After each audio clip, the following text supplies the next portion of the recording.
There are dates in martial arts history that everyone knows. The 1964 Long Beach International Karate Championships, the 1973 theatrical release of Enter the Dragon. However, there is another date in the autumn of 1966.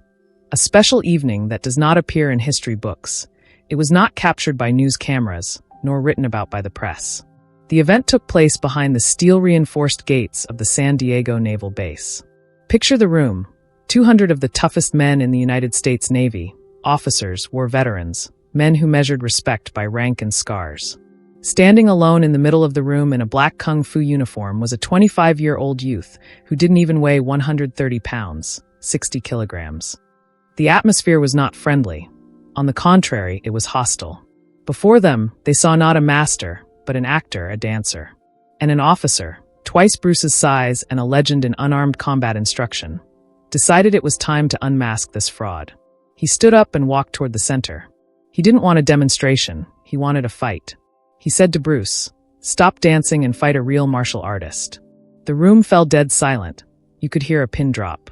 The officers were smiling, expecting a slaughter, waiting for Bruce to give up. But what they witnessed lasted only 10 seconds. 10 seconds that destroyed a reputation. 10 seconds that silenced a room full of 200 warriors.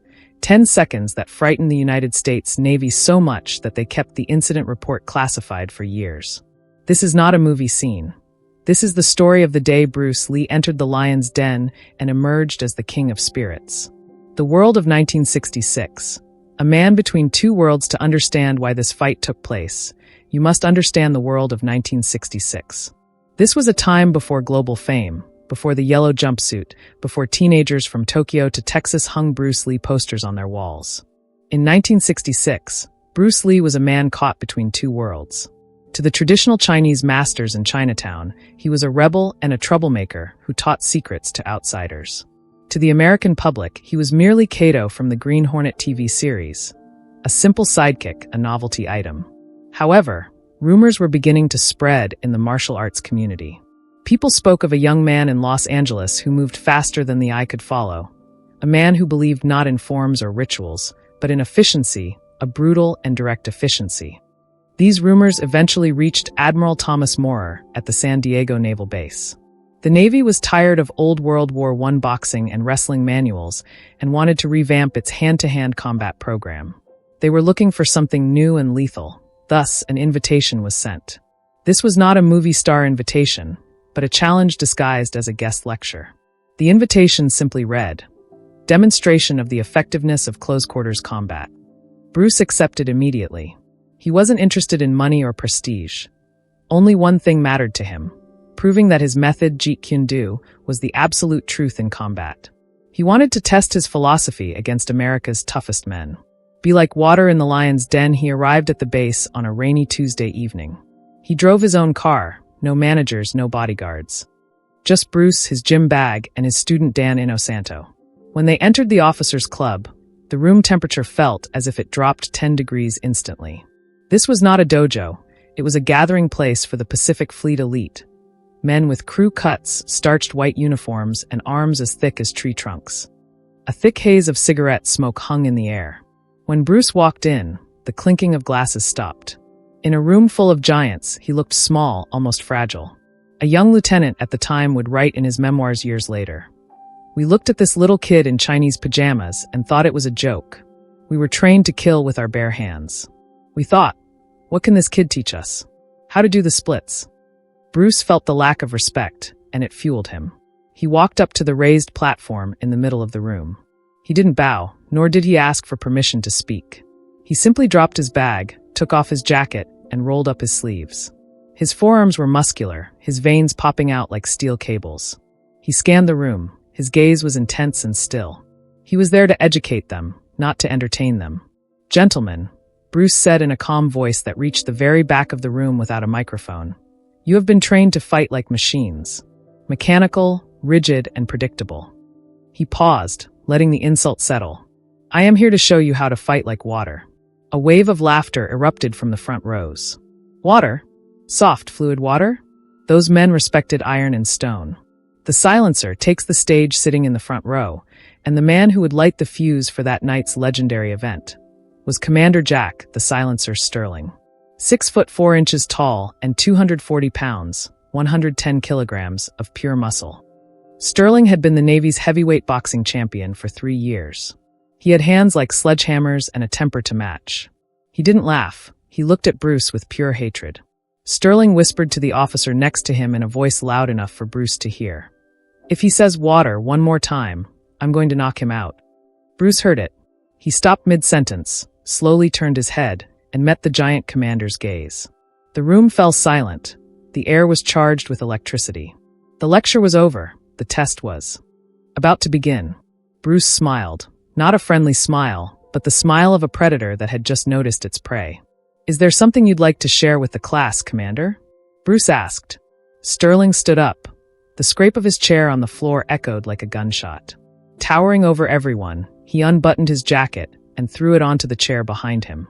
"I said," Sterling thundered, his voice vibrating the walls, "I'm sick of the talk. I'm sick of the philosophy. In the Navy, we don't fight with metaphors, we fight with our fists." He stepped onto the stage, the wooden floorboards creaking under his weight. He stood less than 3 feet from Bruce, blocking the light as he looked down at him. "Why don't you show us what this water can do against a real punch?" The 10-second storm the trap was set. The doors were locked, and for the first time that evening, Bruce Lee looked not like a guest, but like an executioner. Most men would have backed away. Standing next to Sterling was like standing on the edge of a cliff. The commander wasn't just tall, he was trained for war. The weight difference was over 100 pounds. The Navy officers leaned forward in their seats. Some smiled, expecting the Hollywood actor to be humiliated, while others looked genuinely concerned. Yet Bruce didn't step back, nor did he blink. Leaving his arms loose at his sides, he took deep, rhythmic breaths. He looked at the big man's chest, then his eyes, calculating. He was analyzing the distance, the reach, the center of gravity. "You want to fight," Bruce said. It was a statement, not a question. Sterling smirked, cracking his neck. "I want to teach you a lesson, kid. I want to show these men the difference between movies and reality. No wires, no director shouting cut. Just you and me." Bruce nodded. "All right," he said softly. "But I have to ask, do you want this to be a point-based sparring match?" Sterling burst out laughing. "Points? We don't fight for points. We fight until one of us can't stand up." That was the answer Bruce was waiting for. The terms were clear. No rules, no referee, just violence. "Very well," Bruce said. "Until one of us can no longer stand." Bruce pulled back half a step and shifted his stance. He assumed his famous guard, right hand forward, chin tucked, knees slightly bent, heel raised. He looked like a cobra raising its head. Sterling, on the other hand, took a classic boxing stance. "Come on, hit me," Sterling taunted. "Give it your best shot, movie star." Bruce remained motionless. He was applying a core concept of Jeet Kune Do, the art of fighting without fighting. He was letting Sterling's anger do the work for him. Mistaking patience for fear, Sterling made his move, a left jab followed by a knockout right hook. Fast and powerful. But to Bruce, Sterling was moving in slow motion. Witnesses later claimed they didn't actually see Bruce move. One moment he was in front of Sterling, and the next moment the geometry of the room had completely changed. Bruce didn't block the attack, nor did he retreat. He did something that violated every rule in the Navy handbooks. He moved into the attack, intercepting it. Bruce dodged the punch by a hair's breadth. As he dodged, his rear hand whipped through the air like a scorpion's tail. Snap! The sound was sickening, not the sound of a fist striking muscle, but the sound of bone striking bone. Bruce's back fist had connected with Sterling's temple. It was only the second of the 10-second fight.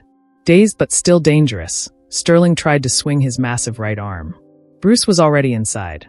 He ducked and delivered a brutal low kick to Sterling's lead knee. Crack! Sterling's leg buckled under the 240 pounds. The tower began to lean. The 1-inch punch Bruce didn't stop. Pinning Sterling's arms against his own chest, he rendered the boxer's weapons useless. For a second, they came face to face. Bruce looked into Sterling's eyes. There was no anger in his gaze, only absolute concentration. "You are too rigid," Bruce whispered. Then he finished it. Bruce released his lock on Sterling's arms and, with a movement too fast to follow, placed the fingertips of his right hand on Sterling's chest, right over the solar plexus. To an outside observer, it looked like a light touch, a nudge. But the real martial artists in the room knew what was coming. It was the most famous technique in Kung Fu history, the one-inch punch. But this was not a demonstration version. This was the combat version designed to cause trauma. Thud! The sound was like a car door slamming shut. The 240-pound Sterling didn't just fall backward. His feet left the ground. He flew nearly 8 feet through the air. He crashed into the rows of chairs behind him, sending them scattering like bowling pins. Silence. Absolute, deafening silence. Exactly 10 seconds had elapsed between Sterling calling him a coward and Sterling lying among the overturned furniture. Aftermath and legacy following that night, Admiral Moore approached Bruce and shook his hand. "Mr. Lee, I've been training men for 30 years. I've seen killers, I've seen heroes, but I've never seen anyone like you." For a short period after this incident, Bruce consulted for Special Forces and the Green Berets.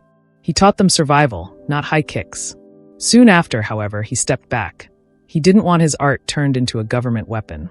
The San Diego incident remained a legend within the Navy. That night, Bruce Lee didn't just win a fight. He proved to a military force that raw strength means nothing without adaptability and mind.